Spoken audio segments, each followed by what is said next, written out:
UKLO 1 year masters. No IELTS required up to 5 years visa. High visa success rate. నమస్తే. ఎన్నో ఆధ్యాత్మిక కార్యక్రమాలు, ఎన్నో మంచి కార్యక్రమాలు మన ఛానల్ ద్వారా ప్రసారం అవుతూనే ఉంటాయి.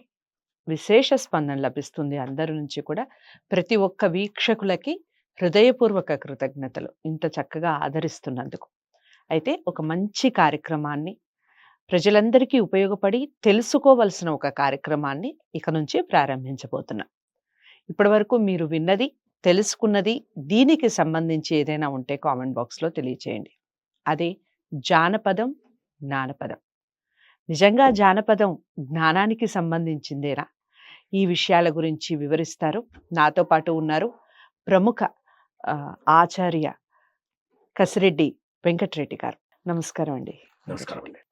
వెంకటరెడ్డి గారు, చాలా అంటే చాలా చక్కగా జానపదాలకి నిజంగా ఇంతటి ఊపు, ఇంతటి ఉత్సాహం ఉంది అని నేటి తరానికి చాలా చక్కగా చెప్తూ ఉన్నారు.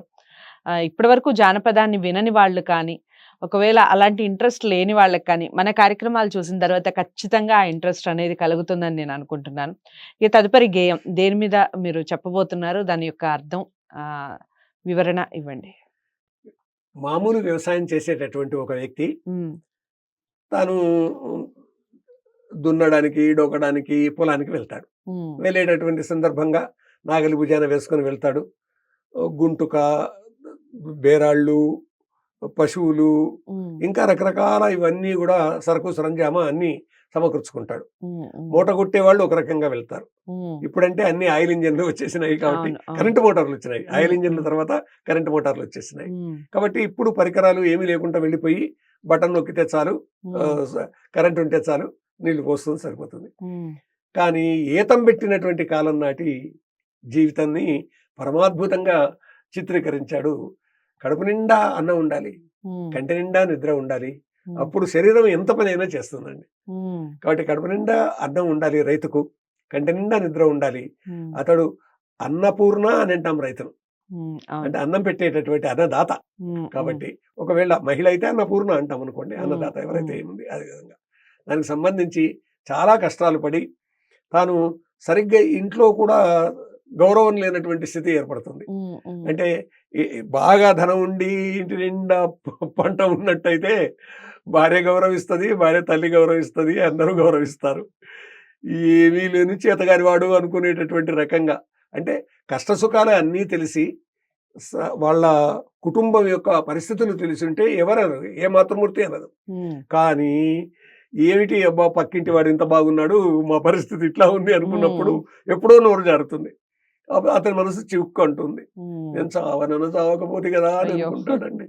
అలాంటిదే ఏటికేతం పెట్టి ఈ పుట్లు వండించి ఎన్నడీ గతిగా నరన్నా, నేను గంజిలో మెతుకెరగరన్నా, కాల్చేయి గడుకోని కట్ట మీనగూకుంటే కాకిదన్ని పాయరన్నా, నేను నాడే చావకపోతిరన్నా, కాకిదన్ని పాయరన్నా, కాకి పిల్లదన్ని పాయరన్నా, పోరుకు చాలేక పొయ్యి కాడ కూసుంటే పోరిదన్ని పాయరన్నా, పోరి తల్లిదన్ని పాయరన్నా, చుక్క పొద్దున లేసి బొక్కెనెత్తుకపోగా బొక్క బోర్లా వడితిరన్నా, నేను పక్కలిరుగా వడితిరన్నా, నాదేటి బతుకాయరన్నా, నేను నాడే చావకపోతిరన్నా.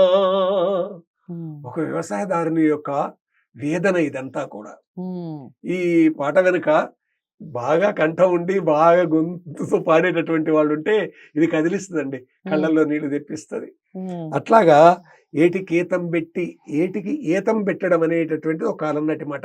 అంటే చెరువుకు ఏతం పెట్టడం అంటే పైనుంచి కట్టెలు కట్టేసి ఆ కట్టెల్లో పెద్ద కట్టె కట్టి దాన్ని తొక్కితే కింద ఉన్న బొక్కెన పైకి వచ్చేసి నీళ్లు పోస్తుంది.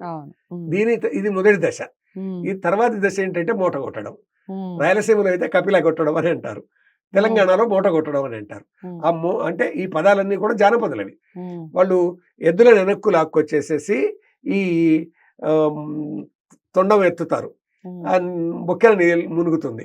ఈ తాడును కిందికి అన్న తర్వాత మళ్ళీ ఎద్దులు ముందుకు పోతాయి, అప్పుడు బొక్కెన పైకి వస్తుంది.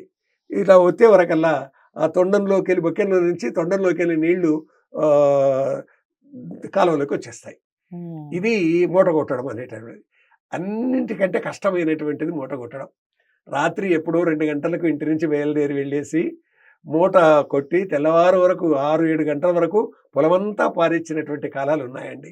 కాబట్టి ఆ సందర్భంలో ఇట్లాంటి భావాలు వస్తాయన్నమాట.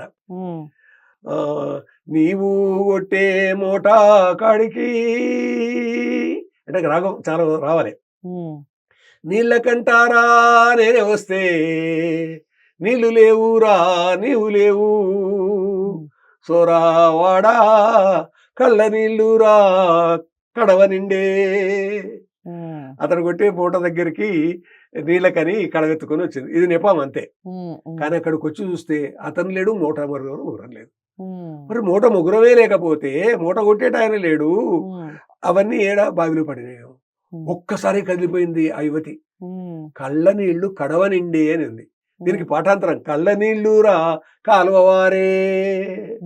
ఆ కళ్ళ నీళ్లు కాలువవారినాయి అనేటటువంటి విధంగా గొప్ప ధ్వనితో కూడుకున్నటువంటి కవితాత్మకంగా ఉండేటి ఇట్లాంటి మూటపాటలు కొన్ని వందలు ఉంటాయండి ఆయా జిల్లాలలో మనం సేకరించినట్టయితే. అయితే అలాంటి జీవితానికి సంబంధించిందే ఇది. కాల్చేయి గడుకోని కట్ట మీద కూర్చున్నాడేనా. కాకిదన్ని పాయరన్నా కాకి పిల్లదన్ని పాయరన్నా అంటే అప్పిచ్చినటువంటి ఆయన వచ్చేసి చనిపోయినాడు. ఆయన అంటే భయపెట్టిపోయినాడు.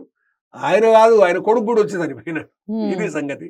ఇక ఏం చేద్దాము ఈ బతుకు అని అనుకొని వచ్చి అలిసొలిసి వచ్చేసి చలికి పొయ్యి దగ్గర కూర్చున్నాడు. పోరుకు చల్లలేక పొయ్యి కాడ కూర్చుంటే పోరిదన్ని పాయరన్నా పోరి తల్లిదన్ని. పోరి అంటే భార్య అండి. ఇక్కడ పౌర శబ్దం అండి ఇది. అసలు పౌర శబ్దం నుంచి పోరి అనేటటువంటి మాట వచ్చింది. అట్లాగా ఆమె తల్లి అంటే అత్తగారు కూడా ఆయన గౌరవం ఇవ్వలేదు. అంటే అంత కష్టపడి ఈ స్థితి ఉంటే అనేటటువంటిది. తర్వాత ఇక లాభం లేదు, వ్యవసాయానికి వెళ్దామని చుక్క పొద్దున లేచి అంటే దాదాపుగా 2 గంటలు 3 గంటల ప్రాంతంలో రాత్రి లేచి బొక్కెనెత్తుకుపోతూ ఉంటే ఈ కష్టాలన్నీ మనసులోకి వచ్చిన తర్వాత శరీరం శక్తి తగ్గిపోయి ఉంటది. తర్వాత మనస్సు పరిపరి విధాల పోతూ ఉంటుంది. కాలికి ఏదో తాకుతుంది, కింద పడ్డాడు. ఇది చుక్క పొద్దున లేచి బొక్కెనెత్తుకపోక బొక్క ఊర్లా పడితేరన్నా నాదేటి బతుకాయరన్నా సావకపోతేరన్నా. దీన్ని బాగా గొంతెత్తి పాడినట్టయితే జానపద గీతం ఒక్కసారిగా కదిలిస్తుంది, కళ్ళల్లో నీళ్లు తెప్పిస్తుంది. అయ్యో రైతు ఇన్ని కష్టాలు పడాలా అని అనిపిస్తుంది. అప్పు తెచ్చుకుంటే ఆయన తిట్టిపాయే కొట్టిపాయే. ఆ తర్వాత ఇంట్లో కూడా సుఖం లేకపాయే. పోనీ ఇవన్నీ వదిలిపెట్టి పోదామంటే శరీరంలో సత్తువ లేకపాయే. పోతూ పోతూ బోర్లా పడిపాయే అని ఆ భాషలోనే చెప్తున్నాను నేను ఇవన్నీ కూడా. కాబట్టి రైతు యొక్క ఒక వేదనతో కూడుకున్న చిత్రం ఇందులో మనం చూస్తాము. ఆ రైతు అన్నదాత కదా, ఇన్ని కష్టాల రైతన్నకు అనేటటువంటి భావన కలిగించి ఒక్కసారిగా కదిలించేటటువంటి ఘట్టం ఇది. నల్గొండ జిల్లాలో ఓ గ్రామంలో సేకరించింది పూర్వకాలంలో పెద్దలు. ఓకే. అంటే కొన్ని పాటలకి రెడ్డి గారు ఒక మాట చెప్పండి. కొన్ని పాటలకి అసలు ఎవరు రాశారో, ఎక్కడి నుంచి సేకరించారో కూడా తెలియదు కానీ దాని యొక్క ఉన్నటువంటి అర్థాలు ఇలా మనిషిని మనసును కూడా కదిలించే పాటలు ఎన్నో ఉంటాయి. ఎవరో రాస్తారు, మరెవరో పాడతారు, మరెవరో ప్రచురణ చేయటం జరుగుతుంది. కారణం ఏంటంటారు? దీని వెనకాల ఉన్నటువంటి అర్థం వాళ్ళు పాడుకుంటుంటారు అంతే, మనసులోకి వచ్చింది పాడేశారనమాట. చుక్క పొద్దున లేసి బొక్కెనెత్తుకపోగా బొక్క బోర్లా పడితే అన్నది కుదిరింది అంతే. వాళ్ళు పాడుతూ ఉంటే ఆ తర్వాత వాళ్ళు ఇది విని రాసుకున్నారు. అందుకే ఏమంటారు అని అంటే పాడినటువంటి వాడు తాను నాది అని అతను చెప్పుకోడు, అతని ద్వారా ఇంకొకరికి చేరుతుంది. అందుకే జానపద శాస్త్రవేత్తలు ఏమంటారంటే దీనికి రచయిత ఉండడు, వ్యవహర్త ఉంటాడు. వేదమంత్ర వ్యవహర్త ఇన్ఫార్మర్, అది వ్యవహర్త ఉంటాడు. అంటే ఎవరైతే పాడారో అతడు వ్యవహర్త కిందనే లెక్క. ఎవరి దగ్గరికన్నా మనం వెళ్ళి పాట వింటే అతడు వ్యవహర్త, అంటే మనకు సమాచారం ఇచ్చినటువంటి వాడే, అతడు రచయిత కాడు. కానీ ఆధునిక కాలంలో కొంతమంది ఈ బాణీలో రాస్తూ ఉన్నారు. నందామయ గురుడ నందామయ ఆనంద దేవిని విందామయ అన్నారు అనుకోండి. నందామయ గురుడ నందామయ ఈ రాజకీయాలనే విందామయ అని ఈయన మొదలు పెట్టినాడు అనుకోండి. ఇప్పుడు అదే బాడీ తీసుకొని ఈయన రాశాడు. రాస్తే వీటిని అప్లైడ్ ఫోక్ సాంగ్స్ అంటున్నారండి. అనువర్తిత జానపద గేయాలు అంటే అనుసరించి వర్తింపజేసిన జానపద గేయం అని. పూర్వకాలంలో ఏమనేవారంటే అవి ఫోక్ సాంగ్స్, ఇవి ఫేక్ సాంగ్స్ అనేవాళ్ళు. ఇట్స్ ట్రూ కదా యాక్చువల్గా. అసలీ గీతాలు, నకిలీ గీతాలు అనేవాళ్ళు. అవును అవును. అయితే అట్లా కాకుండా ఫోక్లోరిస్టులు మంచి పేరు పెట్టారు. ఉమ్, అనువర్తిత జానపద అనువర్తిత గేయాలలో గీతాలు. కుటుంబ ఉమ్, నియంత్రణ ఉంటుంది, ఉమ్, పొదుపు ఉద్యమం ఉంటుంది, ఉమ్, తర్వాత పెంపకము, పిల్లల పెంపకము ఉంటుంది. ఉమ్, ఈ రకంగా అనేక అంశాలు సామాజిక జీవితంలో సంక్షేమానికి సంబంధించిన అంశాలు ఉంటున్నాయి కాబట్టి ఉమ్, వాటిని అనువర్తిత జానపద గేయాలు బాణీలు ఉంటున్నాయి అంతే తప్ప వాళ్ళ బాణీ తీసుకున్నారు. ఉమ్, ఇప్పుడు నన్నయ్య తిక్కన ఎర్రన పోతనలు రాసినటువంటి పద్యాలలో మత్త కోకిల, ఉత్పలమాల, చెంపకమాల, శార్దూలం ఉన్నాయి కదా, ఉమ్, అవే బాణీలలో ఇవాళ వాళ్ళు కూడా రాసుకుంటున్నారు కదా. అవును. కాబట్టి అదే బాణీలో వీళ్ళు రాస్తున్నారు. ఆ రాసేటటువంటివి అనువర్తిత వందం అన్నారు. ఇంత విషాద గీతికలాగా అనిపించేటటువంటి జానపద గీతం అండి అది. అందరినీ రైతుకు కదిలిస్తుంది సంబంధించింది. తప్పకుండా.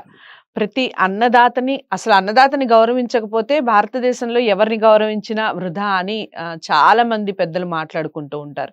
ఎందుకంటే అన్నదాత సుఖీ భవ అంటారు. ఏ ఒక్కరిని ఇలా ఆశీర్వదించరండి. మీరు కావాలంటే మీరు చూడండి, సుఖంగా ఉండు అంటారు కానీ పేరుతో సంబోధించి మనం సుఖీ భవ అనేది కేవలం అన్నదాతని. ఎందుకంటే దేశానికి, ప్రపంచానికి అన్నం పెడుతున్నారు కాబట్టి. అంత ఫుడ్కి అంత ఇంపార్టెన్స్ కాబట్టి మీరందరూ కూడా ఇలాంటి విషయాలు పిల్లలందరికీ చేరవేయాలి కదా. మరి రేపటి తరానికి తెలియాలి అంటే ఏం చేయాలి? మనం చెప్పాలి, తప్పకుండా ఇలాంటి వీడియోస్ చూపించాలి, ప్రతి ఒక్కళ్ళకి షేర్ చేయాలి. ఛానల్ని సబ్స్క్రైబ్ చేసుకోవడం మర్చిపోవద్దు. మరో మంచి జానపదంతో మళ్ళీ కలుద్దాం. నమస్తే.